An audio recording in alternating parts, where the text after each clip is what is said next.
In those days when grandmothers and grandfathers knew how to tell tales of the wisdom and secrets of this world, the wind often dropped in, bringing with it the hoots of the forests and the fields that were beyond the reach of eyes and ears, to ears that knew how to understand his whispers.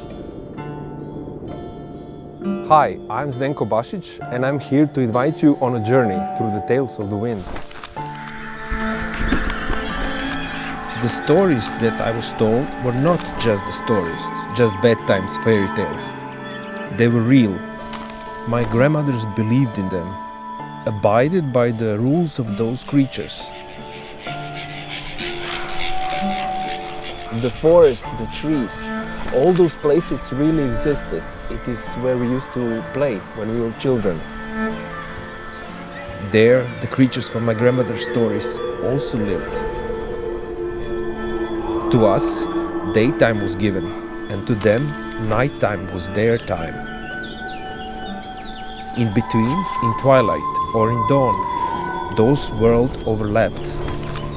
And then, you could see or meet those beings. So now I invite you to support this project so the wind can continue to tell its tales all around the world. And the wind whispered its